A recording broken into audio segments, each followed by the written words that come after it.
choose. Okay, my name is Greg McComb. I'm the one who just pressed the record button on the computer. My name is Karen Brownsberger. I am the chief negotiator for the United Faculty of Florida, and I used to be a full professor of entrepreneurship and innovation. And I just retired. Well, congratulations. Thank you. Congratulations. Well, from teaching. From teaching. Yeah. Sonia Ramirez, board member. I'm an instructor in world languages and the treasurer for UFF. Timothy Boaz, I'm a emeritus faculty in the College of Behavioral and Community Sciences. Olga. Olga Joanna, USF. Michael Farrell, Human Resources. I'm Stephen Tauber, I'm the vice provost for faculty administration, and I'm a professor of political science. I'm Michael Mattermore. Chris Garvin, Dean of the College of Design, Art, and Performance. Craig Dawson, the university's general counsel's office. So let me explain what I just handed out. So I put together a PowerPoint presentation of where we're at right now with the different articles that we have been negotiating. And then I thought that it would be a lot more efficient if we work together on alternative to Article 20, which is our formal grievance procedure. And we have 3 universities that have come up with alternative ways. And I just cut and pasted the relevant parts of their CBAs. I thought that would make more sense. And you already have seen that, as I said, that. So in terms of Article 8, the appointments, like we've said, we are not going to agree to the changes in appointments and supplemental appointments. That's the first slide. We have the feeling that you kind of agree to the promotional raises from 9 to 12%. We have not agreed yet because we do have some non-tenure employees, not wholly or in the majority, dependent on funded grants. And we actually lost several of these during the last years. And because they can go up for promotion, but there are no promotional raises for them. And then the distinguished professors get a 12% raise upon appointment. We were willing to let our summer teaching proposals go and return for something else. And then I just read the newspaper yesterday that the bill didn't make it through. So we don't right now have a bill that Sarasota is going to be handed over to New College, but we still would like to have that in the contract. I do realize that you said that we have something in the contract already, which I think you referred to Article 13. But according to that article, the university could just declare the Sarasota Manatee campus to be a unit and then could just lay off every faculty member over there. Article 21, we had posed just one short sentence to be included. The university shall facilitate acceptance of major or prestigious awards to faculty. And then the points of contention, Article 23, you have proposed a 20% merit increase. We have been asking for 5%. And we provided the rationale for that last time. And then also we like to include our research professors who are not funded by grants into the salary increases, which you don't agree to. And then we also put in there something about equity raises, so $500,000 each year in order to close the gaps that we have among different campuses, but also within same departments. And then we propose that The contingency What's is the- on the university's ENG funding, Did you get, whereas you wanted to make it Email on to you? performance-based funding. did you get my email So about that's it? where we're at right now. And then we agreed that we would look on at Article 20 and hammer out something that we both Yeah. can live with. Did I leave anything out? I sent it to you yesterday, no problem. I sent it to you yesterday. Good. Yeah.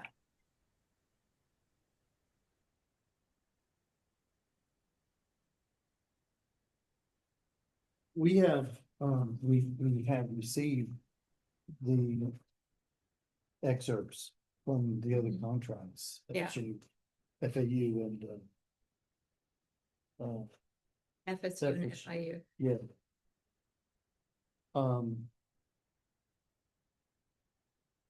And this, each of them have a separate approach. Mhm. Kind of coming from these three. And I know you have a suggestion that's at the end of this. Mhm. Yeah.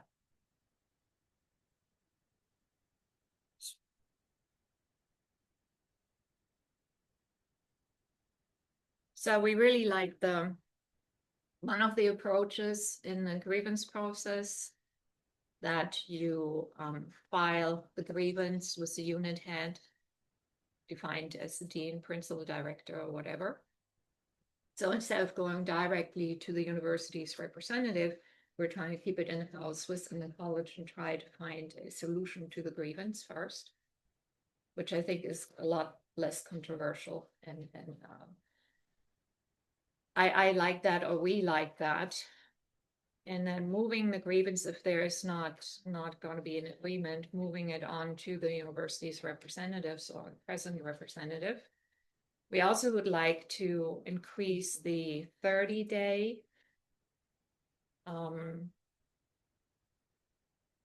limit to 45, because we do have a lot of faculty who need time to decide whether they want to file a grievance. A lot of the people that I end up talking to that have grievances wait until the very last minute because they're afraid of their deans for retaliation. And in one of the contracts that we looked at, the 30 days was 45 days, and we really like that. And then what we also liked was the fact finder. So before coming to the desk of the university's representative, that would be you or Olga, that we actually have a panel that is a fact finder that is trying to figure out what's really going on. And that would be then submitted together with the grievance to the university's grievance representative. And is that binding? No, it was not binding. And the third faculty member selected by in-unit faculty, that's a vote.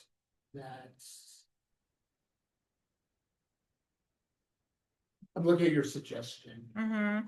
Well, I mean, if you want to vote on who that person is. No, I meant among the in-unit faculty, because it says a faculty member, one member at large, that is a faculty member selected by in-unit faculty, so I don't know how that would be.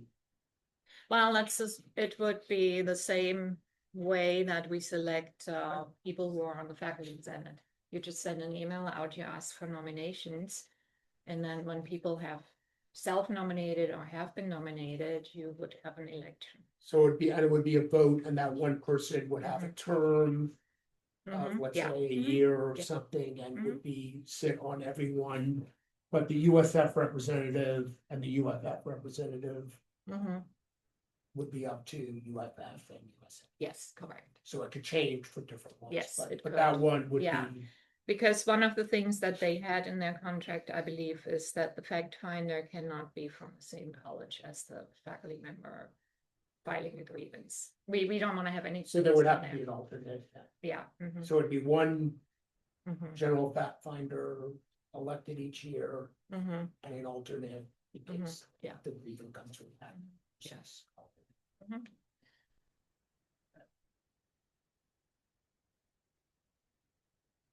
This would be pre-step one, No, that would be opposed after. between 1 and 2.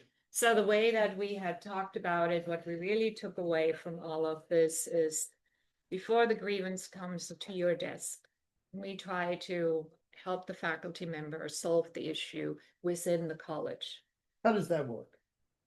Well, I mean, if we have a chair who does something, we would guide the faculty member on how to negotiate with the chair. Okay, And in our experience, because I do a lot of that stuff, so I tell faculty members just go and talk to him before we file a grievance. And a lot of times, it doesn't even come to a grievance because there was either a misunderstanding or the chair was not familiar with the contract or something like that.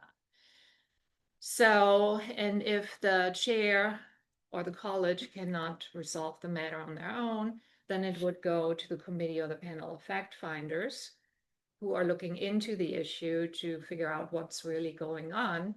And then we file the step 2 grievance with the university representative. So your work with the grievance and the chair or dean or Mhm. whomever Mhm.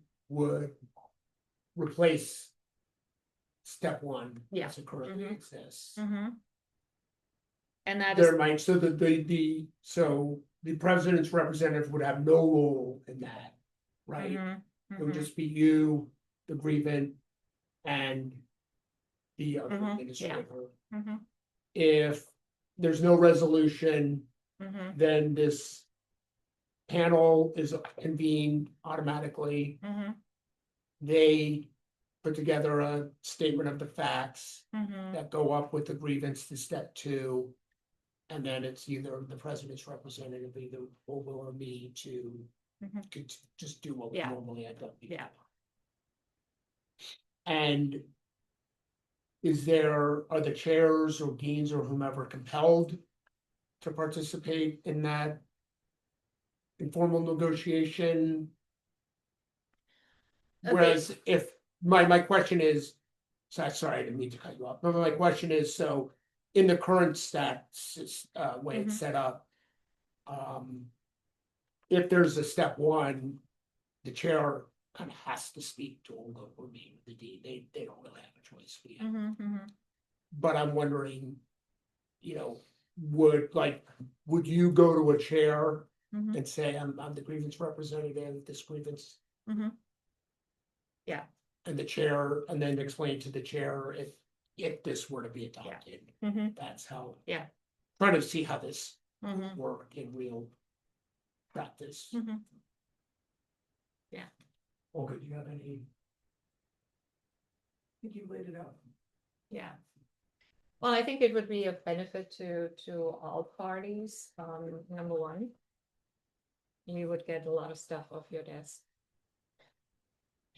And number 2, I've just noticed as soon as we file something formal as a formal grievance, that a lot of the chairs and deans just harden up. So I think that would probably be something that is more efficient and would lead to better outcomes. And I've talked to my colleagues at FSU. In comparison to us, they have very, very few grievances. And So, they have an approach like that. so I guess technically. Yeah, that's why you're very clear on how this would happen. Technically, there really wouldn't be a step 1. Well, it's because still the called- grievance yeah. hasn't been filed. Because you're trying Mhm. to work something out, so Yeah. there's not like a document that's sent with evidence. It's a conversation among you, the grievance, the administrator. Well, at FAU, you still have to, you still call it step 1 and you still have to file it. Okay, but instead of filing it with you right away, we're going to file it directly with the chair and basically say, this is very informal. We're trying to find a solution that works for both parties. This is not supposed to be, you're the enemy, we're the enemy. So basically just a very informal And so basically what they say at FAU, the grievant may, in the timely filed written grievance at step 1, request the postponement of any action in processing the grievance formally for a period up to 30 days. We suggested 45, during which period efforts to resolve the grievance informally shall be made. And that would basically be with the person, the respondent, basically, to the. Are there any timelines or management periods that this process would take? What is that? What if that? Well, we would have to, I mean, we could have put together something and placed it to you, but I think it's a lot more fruitful if we make these decisions together. In the different documents, yes, of course, there would be timelines. So right now we have, you have 30 days to file a grievance from the day that the violation of the contract occurred, or when you found out that there had been a violation. You have 30 days calendar days to file a grievance. And then we have the step 1 meeting that is being set up. And I believe it is from the step 1 meeting, the university representative has 30 days to come up with an offer. No, I thought it was 30. So are you asking then essentially that there be a 60-day window in which somebody gets to file a grievance at step 1? I think they're saying that the grievance still gets filed, right? You're just, You still file it, but you're trying to work with the chair directly. So you're formalizing the current informal process, so that's required. Is that fair or no? I think it is a lot more formal going to Steve or Olga to file a grievance. Take the president's representative out of the step 1 process Mhm. and try to negotiate on their own basis. Is that? That's. Well, I mean, that's something that we have to decide, Right. because at FAU, for example, you say that you want to stop the grievance for 30 days, during which we work with the chair directly. And if that doesn't work, you still file a step 1, or we can replace the step 1 with it.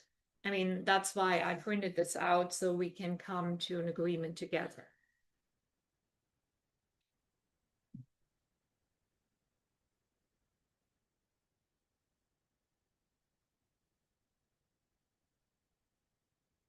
Are you concerned about if it goes to that level of the local administrator that we get a wide variety of different solutions to similar problems inside the university? No. Okay. No, because I mean, each grievance is different anyways. But it's one collective bargaining agreement. I mean, they're all against. Well, yeah, but it's still, I mean, even the way it is right now, okay, we have the forms that have to be filled out, but each grievance is different. I mean, I had grievance, well, pretty much everything. And then we also, in addition to the grievance process, of course, we also have the assignment dispute. That would be covered in this also, right? Yeah, I mean, we would have to write it up. Right. Separately, because it's separately, it's a separate Yeah. form and a separate Yeah. process. So I see how this works with, and I think this is what Chris is getting at. I see how this works with decisions made by the chair, Mhm. which is a lot. A lot of probably what goes into a grievance is what is decided by the chair. But there are times when we have grievances that cut across Mhm. an entire college or cut across the entire university. It could be an interpretation of the contract that would Mhm. apply to everyone. Yeah. So what happens in those cases? Because trying not. So you're talking about chapter grievances? It could be chapter grievances, yeah. Mhm. Well, for chapter grievances, we could keep that because that goes directly. I mean, we have 2 of them going on right now. Yeah. And that is directly, I think we would want that to go directly to you.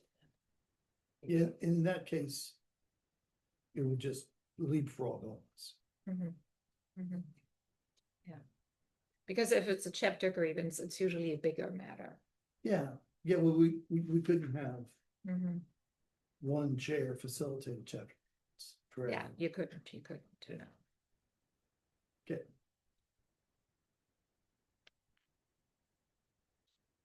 All right, sure. Yeah, we'd like to take a caucus if it's okay. Of course. And before you go, if we could agree on the elements, on the basic elements of this, and then we can start writing it up. Because, I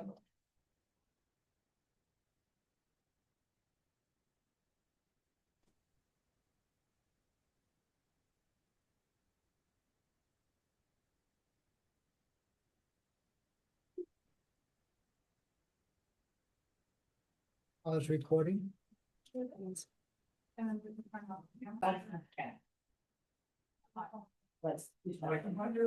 That area. Yeah, I know. It's like we made this walk so many times in the last month and a half. Yeah.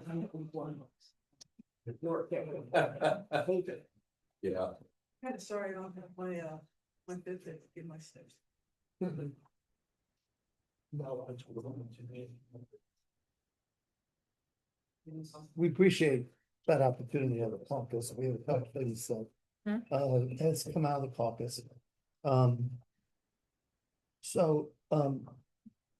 We wanted to express some of our thoughts about coming to a process like this. okay. One concern we have is that a grievance Mhm. that, and I'm not saying anything new. A grievance is a legal action. Mhm. It's an allegation that someone who's a party to a contract Mhm. has violated their contractual obligation. That's what Mhm. the grievance is. Mhm. And so, legally, we have a concern about the control and the processing of that. Mhm.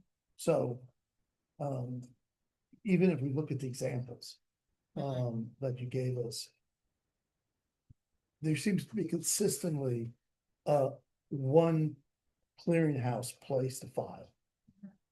So we probably are going to build something like that up. Mhm. So that there's an actual, time when something's filed Mhm. that kicks off a obligation and steps. Mhm. And, that, will be part of the history of that case. Mhm. So that's that. The other thing is, we share a lot of the thoughts and concerns that you have about it's better to have an amicable resolution. And we think that it's important that a grievance be on a track where it's resolved in a timely manner. Mhm. The reason why we have grievance processes in collective bargaining agreements, as opposed to somebody filing a breach of contract claim in a Mhm. court of law, is because no one wants to wait 2 or 3 years to get a resolution. So however we do this, we need it to move along. Mhm. We don't want to overcomplicate the process. So that it comes to a quick resolution. We're open to the idea of a fact finding, let's make it a recommendation. We're not quite sure the best way of doing that. We read all 3 of the excerpts that you gave us, and they get to identify the fact finder in 3 different ways, so there's more than one approach to this. So we're gonna continue to work on that. And also, there seems to be something that could be 2 counterweights. And that is, we want to have a quick resolution at the closest level. Mhm. But at the same time, we need to have consistency in the application of the collective bargaining agreement across the bargaining unit. So we can't have one person saying this is how I read the contract, and Mhm. somebody over here saying I read it a different way. Because that's gonna result in inequities. Mhm. Those are just some of the thoughts that we talked Mhm. about in our caucus. What we would suggest doing is we'll write up this process, Mhm. we'll draft it, Okay. and we'll keep in mind what you've articulated. Mhm. And we will also be applying what we just articulated. Okay, that sounds good to me. Good. Now, we also have something else that we talked about the caucus. Mm-hmm. If we go to your PowerPoint and we're gonna offer a trade. Okay. Article 21, you proposed language for 21.6. Mm-hmm. We would suggest that maybe that language is better stated in this way. The university will not unreasonably withhold the opportunity to accept major or prestigious awards to faculty. Will not unreasonably be withhold. Withhold the opportunity to accept. I mean, facilitate acceptance could, well, we were comfortable with telling us what we're not supposed to do, then Mm-hmm. creating an obligation Mm-hmm. to facilitate, which. Now, we will agree to that language if you withdraw. The Article 8 proposals, which are new to the contract on summer teaching and campus closure. I would rather drop the 21.6 altogether. Well, okay, We have a lot of faculty in Sarasota, Manatee who are incredibly worried, so I don't want to sell out some awards. okay. Well, I'll take that back to process and we'll talk about it. Maybe that's how it's on. Okay. Did you want to have a caucus or? You want a caucus? Well, what about the other points? Oh, well, we did. On, we you did- mean on this? Yeah. You haven't made any changes to any of your proposals? No. So. Not sure what you're looking for, when you, Well, all I this mean, states is where our differences are, it's not, you're not offering anything different. We offered some different language on 21.6 and, proposed a trade, which again, obviously, all this is subject to negotiation. mhm. Everything else that's stated here is just a restatement of things you've already. So you're not going to have a counter proposal There's to, no proposal. There's no. Well, I mean- Proposal. well, but we were waiting for counter proposals. On what? I mean, we could sit here and for another 20 years and haggle about your 2% versus our 5%, and we already know that our faculty are not going to agree on a 2% merit increase. But you have a counter proposal from your 5? No, that's the minimum. I mean, we can always go up. Well, counter proposals are supposed to, but I that, know, but we keep serving our faculty, and we have, the more people answer our survey, the higher the percentage. so you're not, you requirement. don't have, We don't have Okay. enough to that. and you don't have a counter proposal to the any of the other language that you No. already proposed? No. Okay.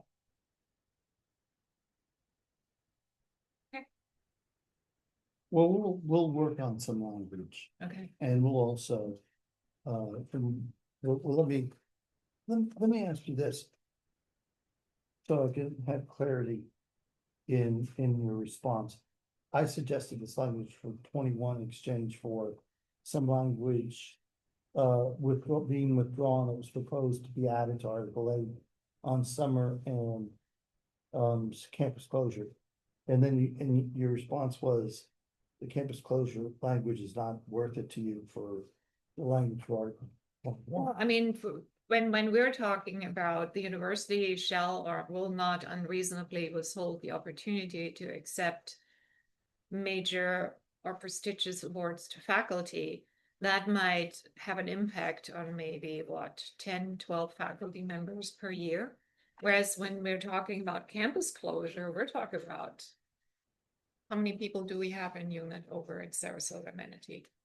Several hundred. May I make a comment about this? Yes, please. Okay. Does USF really want to have an article about USF inside higher ed about someone who had to decline an award because the administration had a red tape issue? This proposal is in your interest. Well, thank you for being serving our interests.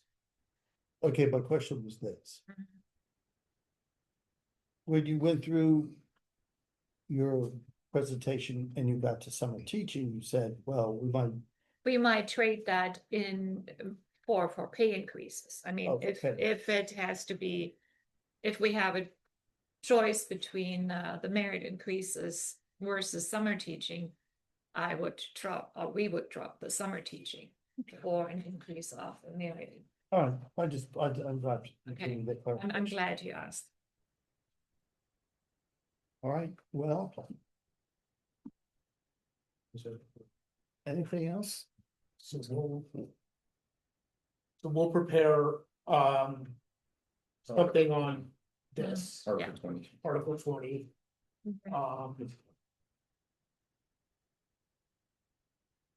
Not much. All right, Okay. well, Travis said.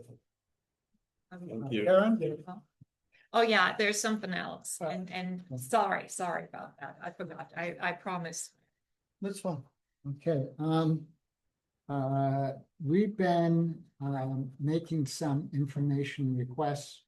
And I know that we've been having crazy time this year because of all the stuff to send on Tallahassee. But we do need two things. One of them is about 10 years ago, Steve Tauber's predecessor, Kofi Glover. He set up a situation with HR. We would get a unit list every other week, and this put an end to us repeatedly asking HR for this information. And with the transition to Oracle, those unit lists stopped. I understand that both Steve Tauber and Olga have had difficulties getting information from Oracle. And so, but this is the information that, oh, no, this is wrong one. Sorry, this is the information that we would like to get from Oracle. What the program would do is every Friday after the computer made the check deposits, it would send this information to us, and it gave the bargaining committee the information that we needed in order to track the unit. So we put in this request before, and I'm asking for someone on Oracle to get done on. I know that Oracle is busy with debugging, but the thing is that August is approaching and the unit list is already drifting from what it used to be. The other thing is what I was trying to hand out before. We have repeatedly requested from the General Counsel's office information about how many people got what kind of assessments at what level during post-tenure review. The only response we got was some incorrect numbers. We requested correct numbers. I think that this may again be a result of, everyone is overworked because Tallahassee is going crazy. But we would like we would like this information on what happened with PTR. So, at any rate, these are the two requests that we made for information. Thank you very much. Thank you, Greg.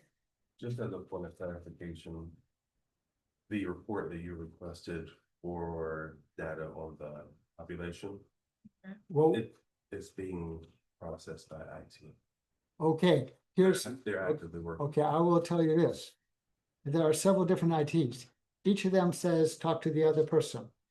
The last thing we said was to talk to HR's decision-making process. So I mentioned this to the director of HR. I don't know, I mean, the thing is, this happened in March. I do not know if or what Oracle's problems are. I think they underestimated the technical difficulties involved.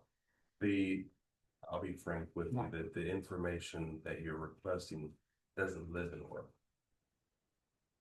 So we have to- I do not know what computer it is. I do know that it was never sent to us by a human being. It was a piece of code in the computer that would send it to us automatically at 3 o'clock every other Friday. Understood, correct. We have to rebuild that, and it's being rebuilt.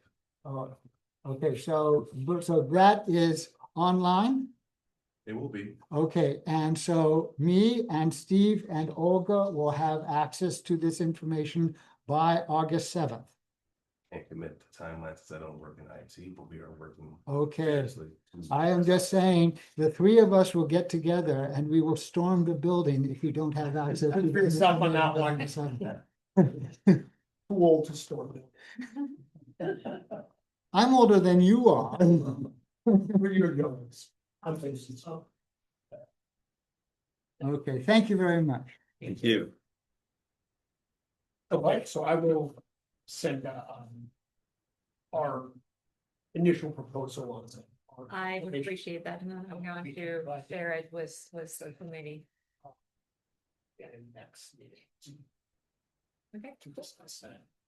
Also, just a heads up. If you want to meet in July, we would have to do that around the 20th, because I'll be leaving on the 8th of July for Europe. And I won't be back until the 12th.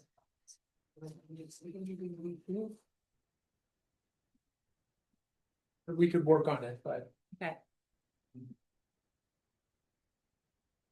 And I don't know, does it have to be, We have scheduled with the GAU Thursday, July 17, and Wednesday, July 23. If you'd like to make it on those. yeah, does it have to be a Friday necessarily?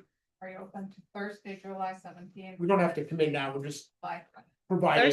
Thursday is fine. It's just, I'm going to be leaving for Europe on the 28th. And I would like to have some days at home. Oh, yeah, of course, so we would, that's get why we're ready. saying we would do it Mhm. pre, even the 25th. 25th is a little bit close. Yeah, that's what I'm saying, pre 25th, so the 23rd or the Mhm. 17th weekend. Mhm. Yeah. And we're open to Thursdays, or do you have? Thursday's fine? Let's say what time? it would be 10 a.m. Yeah, okay. The 17th, let's tentatively Mhm. prep for that, if that's okay, and then obviously if that doesn't work. Make other Mhm. arrangements, and I'll send you our agreed upon among our team Okay. proposal for Article 20. Can we have it in the Patel Center room? So That's here. unfortunately, it's kind of booked for this summer. Well, maybe not, but I think that I don't Thursday think is it is. booked, yeah. We don't have any poll, it's first come, first serve. We can't pull rank, and even if we could, I wouldn't do that. Mhm. Why not? I believe in exerting soft power. All right, thanks, everybody. Thank you. Well, thank you, and. Okay, So I'm gonna stop recording. yes, please.